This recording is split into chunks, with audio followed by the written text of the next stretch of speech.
Assalamualaikum warahmatullahi wabarakatuh. Kami dari kelompok 6 ingin mempresentasikan materi bab 8 dengan judul Implementasi Strategi Isu Pemasaran Keuangan atau Akuntansi RND dan SIM. Sebelum kami mulai mempresentasikan materi tersebut, izinkan kami untuk memperkenalkan anggota dari kelompok 6 terlebih dahulu. Yang pertama ada dia dengan NIM B201802118. Kemudian ada Singgah Beb Nugroho dengan NIM B201802119. Kemudian ada Farisa dengan NIM B201802220. Kemudian ada Viani dengan NIM B201802223. Kemudian ada Desi Rahmawati dengan NIM B201802224. Ya, presentasi akan dimulai dengan rekan saya yang pertama, yaitu dia Yuliana. Baik, di sini yang pertama ada sifat implementasi strategi.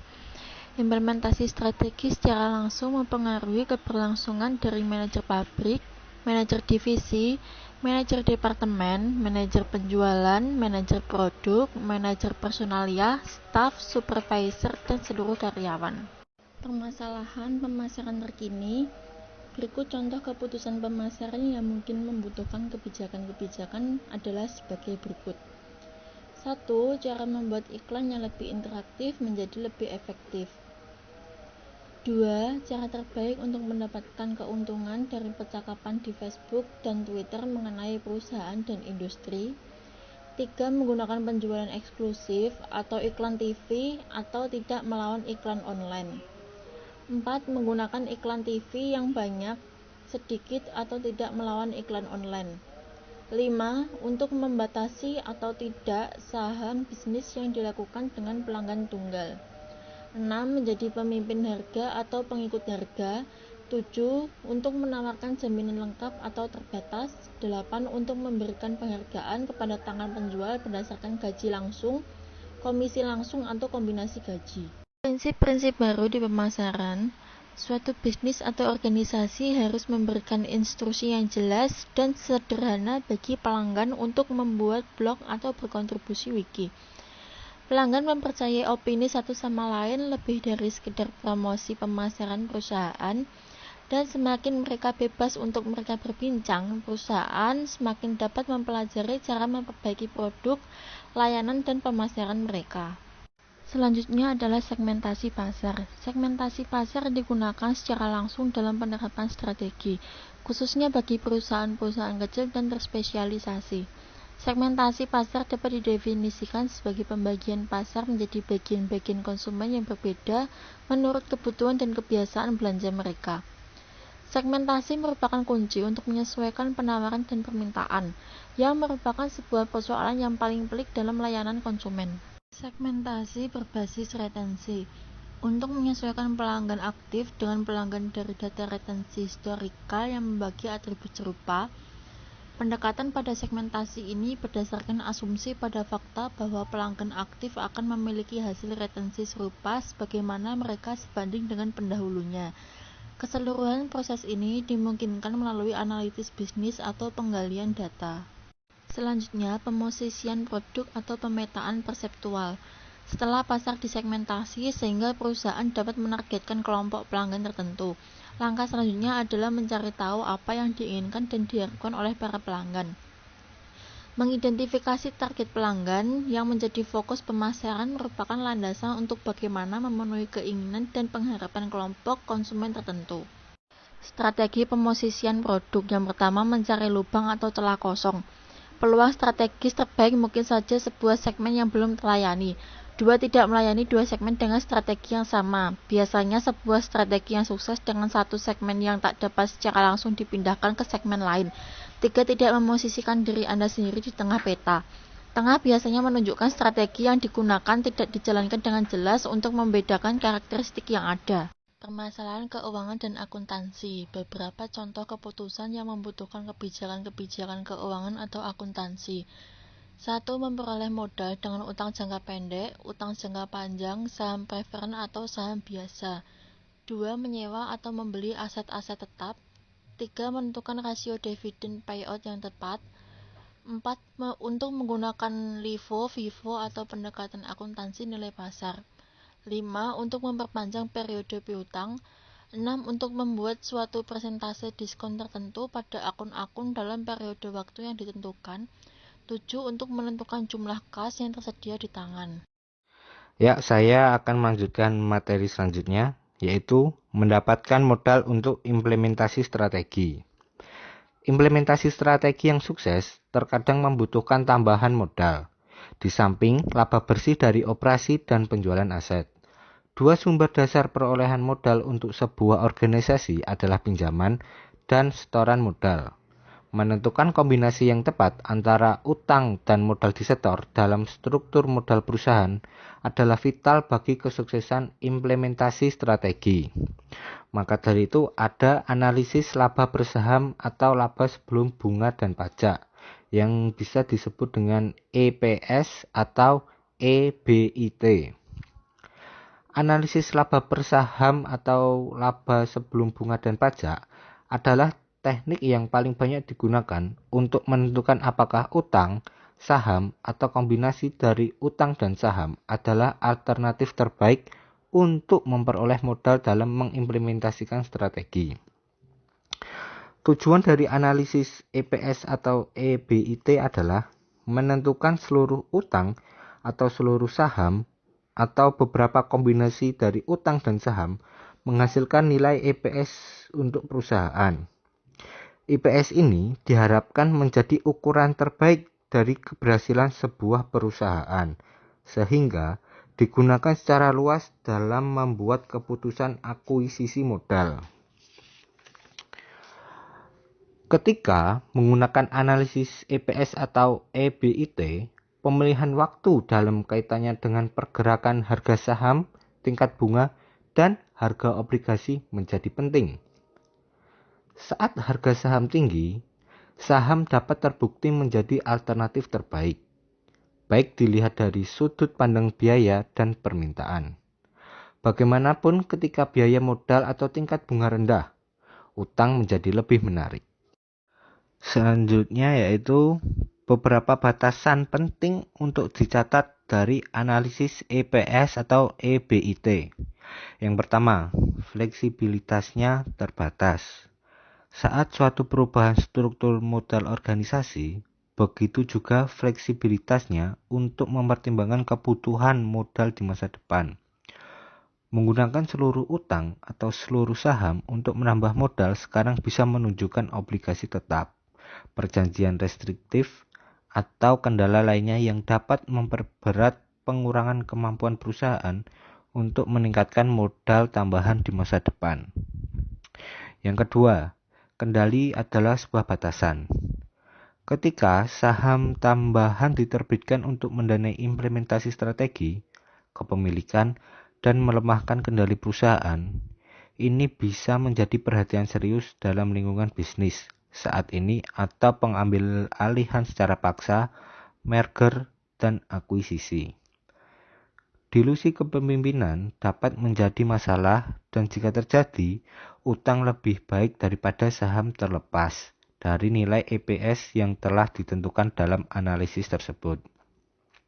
Yang ketiga, tingkat bunga adalah batasan. Jika tingkatnya diharapkan naik, utang menjadi lebih baik daripada saham, terlepas dari nilai EPS yang telah ditentukan dalam analisis. Kemudian yang keempat, jika perusahaan yang memiliki solvabilitas terlalu tinggi versus rasio rata-rata industri, saham bisa menjadi yang terbaik terlepas dari nilai EPS yang telah ditentukan dalam analisis. Kemudian, batasan kelima. Batasan kelima adalah analisis tersebut mengasumsikan harga saham, tingkat pajak, dan tingkat bunga yang sama dalam segala kondisi ekonomi. Batasan keenam adalah nilai tinggi dan rendah EBIT yang diestimasi berdasarkan tahun sebelumnya ditambah dengan dampak dari strategi-strategi yang diimplementasikan. Selanjutnya akan dijelaskan oleh teman saya. Selanjutnya yaitu proyeksi laporan keuangan. Analisis proyeksi laporan keuangan atau Project Financial Statement Analysis adalah teknik utama dalam implementasi strategi sentral karena memungkinkan organisasi untuk memeriksa hasil yang diharapkan dari berbagai tindakan dan pendekatan. Jenis analisis ini dapat digunakan untuk memperkirakan dampak dari berbagai keputusan implementasi. Contohnya yaitu untuk meningkatkan pembelanjaan promosi sampai 50% untuk mendukung sebuah strategi pengembangan pasar atau untuk meningkatkan gaji sampai 25% dalam mendukung strategi penetrasi pasar dan lain sebagainya. Hampir semua institusi keuangan membutuhkan setidaknya proyeksi laporan keuangan selama 3 tahun dari sebuah bisnis yang mencari modal. Proyeksi laporan keuangan dan posisi laporan keuangan memungkinkan organisasi menghitung rasio keuangan untuk proyeksi berbagai skenario implementasi strategi. Ketika membandingkan dengan tahun-tahun sebelumnya dan dengan rata-rata industri, rasio keuangan memberikan pengetahuan berharga mengenai kelayakan berbagai pendekatan implementasi strategi. Selanjutnya terdapat 6 langkah dalam melakukan analisis keuangan terproyeksi. Yang pertama yaitu menyiapkan laporan laba rugi yang diproyeksikan sebelum laporan posisi keuangan. Awalilah dengan memperkirakan penjualan seakurat mungkin. Berhati-hati agar tidak memaksakan data masa lalu menjadi acuan bagi perkiraan masa depan, kecuali perusahaan mengambil tindakan yang serupa atau analog. Berhati-hati atas hal yang dilakukan perusahaan untuk mencapai peningkatan penjualan di masa lalu yang mungkin tidak sesuai untuk masa depan, kecuali perusahaan mengambil hal yang serupa atau tindakan yang sama. 2. Menggunakan presentase dari metode penjualan ke proyek beban pokok penjualan dan akun-akun pengeluaran di laporan keuangan. 3. Yaitu hitunglah proyeksi laba bersih. 4. Mengurangi laba bersih dengan dividen yang akan dibayar pada tahun depan. Laba yang tersisa ini disebut laba ditahan atau retained earnings. Pindahkan jumlah laba ditahan untuk tahun ini ke laporan keuangan dengan cara menambahkannya pada laba ditahan tahun sebelumnya yang ada di laporan keuangan. Dengan kata lain, setiap tahun sebuah perusahaan mendapatkan laba ditahan dari laporan laba rugi ke laba ditahan tahun sebelumnya di laporan keuangan. Untuk itu, jumlah laba ditahan di laporan keuangan adalah jumlah kumulatif, bukan jumlah sebenarnya yang tersisa untuk implementasi strategi. Perlu diingat bahwa laba ditahan adalah hal pertama dalam proyeksi laporan keuangan yang harus dimasukkan. Berkenaan dengan prosedur akuntansi ini, dalam mengembangkan laporan keuangan yang diproyeksikan, jumlah laba ditahan di laporan keuangan biasanya berjumlah besar. Namun, laba ditahan juga dapat menjadi rendah atau bahkan negatif jika perusahaan mengalami kerugian. 5. Proyeksikan pos-pos di laporan keuangan. Dimulai dengan laba ditahan dan kemudian memperkirakan modal pemegang saham, utang jangka panjang, utang jangka pendek, total utang, total aset, aset tetap, dan aset lancar. Menggunakan akun kas sebagai angka promosi, yaitu di mana akun kas digunakan untuk menunjukkan nilai dari aset ditambah kewajiban. Kemudian, lakukan penyesuaian-penyesuaian yang diperlukan. 6. Daftar komentar atau penjelasan pada laporan yang diproyeksikan. Kapanpun perubahan yang signifikan dalam sebuah pos dari tahun sebelumnya ke tahun yang diproyeksikan, sebuah penjelasan atau komentar sebaiknya disediakan, karena komentar tersebut sangat penting bagi laporan yang diproyeksikan. Baik, saya Viani akan menjelaskan tentang anggaran keuangan atau financial budget. Financial budget itu sendiri yaitu dokumen yang memperlihatkan secara terperinci bagaimana dana dapat diperoleh dan dibelanjakan untuk periode waktu yang ditentukan. Anggaran tahunan adalah bentuk paling umum, meskipun periode waktu anggaran dapat berkisar dari 1 hari sampai lebih dari 1 tahun. Pada dasarnya, anggaran keuangan adalah sebuah metode untuk menentukan hal yang harus dilakukan untuk menyesuaikan implementasi strategi dengan sukses. Terus, bentuk paling umum dari anggaran keuangan tersebut adalah anggaran kas atau kas budget. Ada juga beberapa batasan tentang anggaran kas. Yang pertama yaitu program anggaran dapat menjadi terlalu terperinci, sehingga menyebabkan rumit dan sangat mahal. Anggaran yang terlalu tinggi atau disebut dengan over budgeting atau juga kekurangan anggaran yang disebut dengan under budgeting dapat menimbulkan beberapa masalah-masalah. Terus yang kedua yaitu anggaran keuangan dapat menjadi pengganti bagi tujuan. Nah, anggaran ini sendiri yaitu alat dan tidak akan berakhir pada dirinya sendiri. Terus yang ketiga adalah anggaran dapat menyembunyikan ketidakefisienan jika berdasarkan pada presiden daripada evaluasi periodik lingkungan dan standar tertentu. Selanjutnya yaitu valuasi perusahaan. Di sini ada mengevaluasi nilai dari sebuah bisnis. Nah, mengevaluasi nilai dari sebuah bisnis ini sendiri yaitu hal penting dalam mengimplementasi strategi karena strategi yang integratif, intensif, dan diverifikasikan seringkali diimplementasikan dengan mengakuisisi perusahaan lain. Terdapat juga metode untuk menentukan nilai bisnis ini, yaitu dikelompokkan menjadi 3 pendekatan. Apa yang dimiliki perusahaan, hal yang dihasilkan perusahaan, hal yang akan dibawa perusahaan ke pasar. Tetapi, ini penting untuk menyadari penilaian ini bukanlah ilmu yang pasti. Penilaian dari nilai suatu perusahaan berdasarkan fakta keuangan, tetapi pemahaman umum dan intuisi harus masuk ke dalam proses. Nah, pendekatan yang pertama yaitu mengevaluasi nilai dari bisnis. Nah, mengevaluasi nilai dari bisnis itu yaitu menentukan nilai bersih atau modal dari pemegang saham. Nilai bersih mewakili jumlah dari saham biasa, tambahan modal yang disetor, dan laba yang ditahan. Setelah menghitung nilai bersih, kurangi nilai yang sesuai untuk goodwill dan aset yang tak berwujud. Nah, aset yang tak berwujud ini meliputi hak cipta, paten, dan merek dagang. Pendekatan yang kedua yaitu mengukur nilai dari pertumbuhan perusahaan. Nah, ini tuh muncul dari keyakinan bahwa nilai dari bisnis apapun seharusnya didasarkan pada manfaat masa depan yang dapat diperoleh pemiliknya berupa laba bersih. Pendekatan yang ketiga yaitu tentang metode rasio pendapatan harga.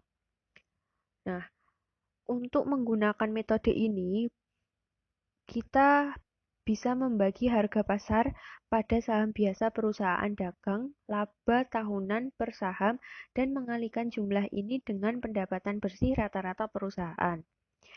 Di sini juga terdapat metode yang keempat, yaitu metode saham beredar yang biasanya disebut dengan outstanding shares method. Nah, metode ini tuh juga mengalihkan jumlah saham yang beredar dengan harga pasar per saham. Memutuskan apakah perlu go public, initial public offering atau IPO untuk berpindah dari milik pribadi menjadi milik publik. Menjadi perusahaan publik berarti menjual sebagian kepemilikan perusahaan ke orang lain dengan tujuan untuk memperoleh tambahan modal. Konsekuensinya, hal tersebut dapat mengurangi kendali pemilik atas perusahaan. Menjadi perusahaan publik tidak direkomendasikan untuk perusahaan yang penjualannya kurang dari 10 juta dolar karena biaya awal untuk melakukannya terlalu tinggi untuk perusahaan dalam menghasilkan aliran kas yang mencukupi untuk membuat menjadi perusahaan publik berharga.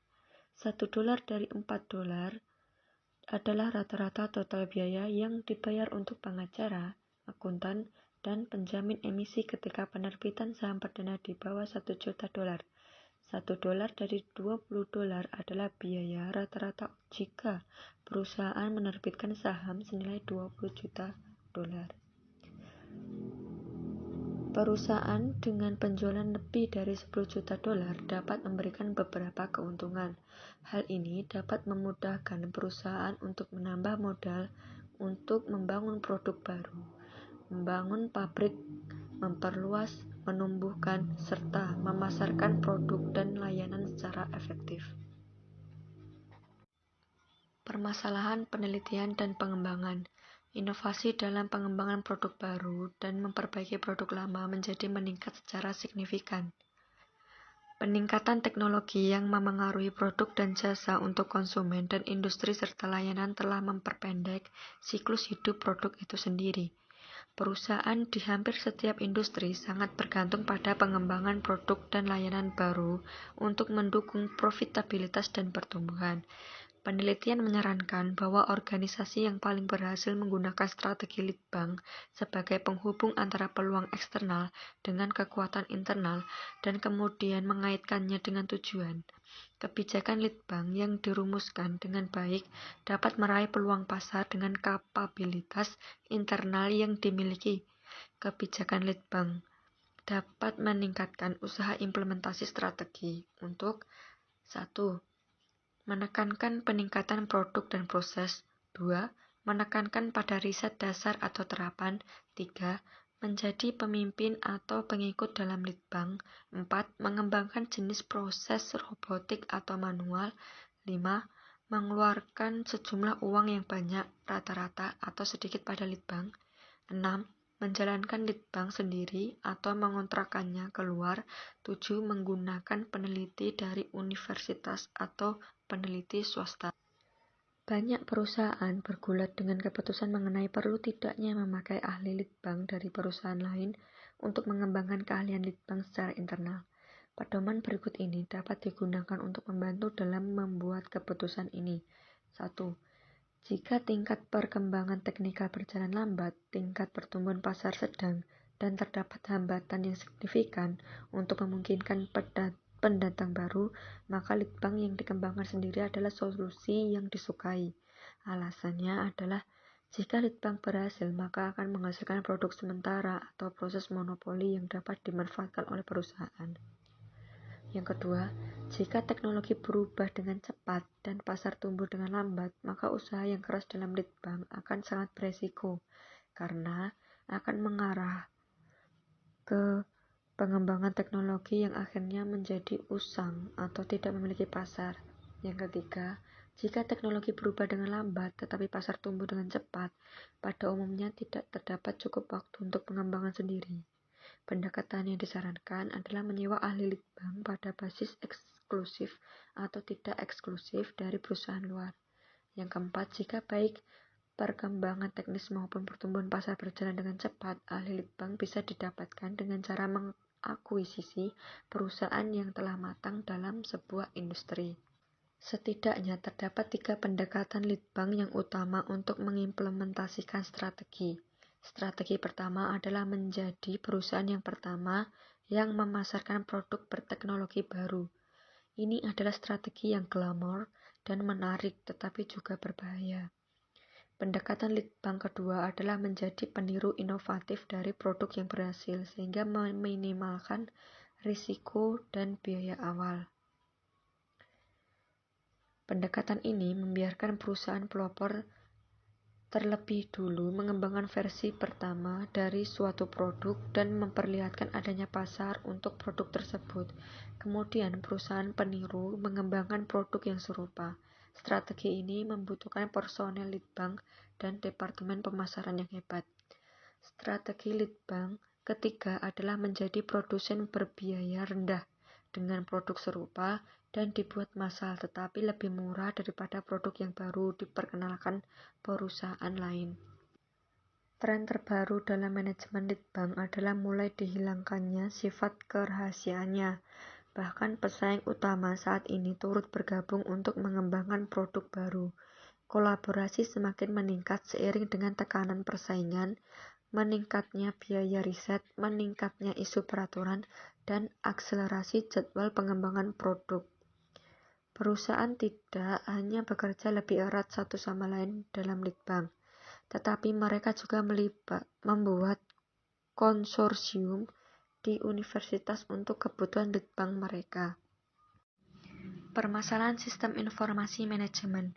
Perusahaan yang mengumpulkan, mengasimilasi, dan mengevaluasi informasi eksternal dan internal secara efektif dapat memperoleh keunggulan bersaing.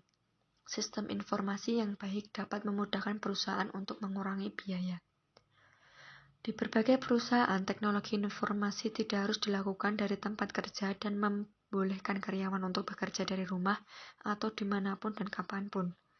Konsep kerja bergerak memungkinkan karyawan untuk bekerja dari pukul 9 sampai pukul 5 di zona waktu sepanjang 24 jam di seluruh dunia. Perangkat lunak konferensi video komputer meja yang terjangkau membantu karyawan untuk bertatap muka kapanpun diperlukan. Manajer atau karyawan manapun yang sering berpergian jauh dari kantor adalah kandidat yang bagus untuk bekerja dari rumah daripada dalam sebuah kantor yang disediakan oleh perusahaan. Informasi dapat dengan mudah mengoperasikannya dari rumah dengan sistem informasi yang tepat. Analitis bisnis adalah teknik sistem informasi manajemen yang menggunakan perangkat lunak untuk menggali data bervolume tinggi untuk membantu eksekutif membuat keputusan. Analitis bisnis membantu sebuah perusahaan untuk mengambil manfaat dari pengukuran dan pengelolaan risiko. Karena semakin banyak produk yang menjadi komoditas begitu mirip sehingga tak dapat dibedakan, keuntungan bersaing yang semakin bergantung pada kemajuan untuk proses bisnis. Analitis bisnis dapat menyediakan perusahaan yang berkaitan dengan kepemilikan kecerdasan bisnis. Contohnya, segmen pelanggan yang memilih perusahaan Anda daripada mereka yang menangguhkan, menunda, dan menyeberang ke pesaing dan alasannya. Analitis bisnis dapat mengungkapkan saat kelemahan pesaing, sehingga aktivitas pemasaran dan penjualan dapat langsung ditargetkan untuk mengambil keuntungan dari kesempatan yang dihasilkan. Fitur kunci pembeda dari analitis bisnis adalah prediktif daripada retrospektif. Di dalamnya, fitur itu membantu perusahaan untuk belajar dari pengalaman dan untuk membuat keputusan saat ini dan di masa depan berdasarkan informasi sebelumnya. Implementasi strategi sukses. Departemen Pemasaran bertugas mengimplementasikan strategi yang membutuhkan peningkatan dalam penjualan produk baru atau yang telah ditingkatkan. Manajer dan akuntansi harus merancang pendekatan implementasi strategi efektif pada biaya rendah dan risiko minimal untuk perusahaan itu. Manajer R&D memindahkan teknologi kompleks atau mengembangkan teknologi baru. Kesimpulan, implementasi strategi sukses bergantung pada kerjasama antara seluruh fungsional dan manajer divisional. Dalam organisasi, peran dari pemasaran keuangan dan akuntansi, R&D, serta aktivitas sistem informasi manajemen. Terima kasih atas perhatiannya, kurang lebihnya mohon maaf. Wassalamualaikum warahmatullahi wabarakatuh.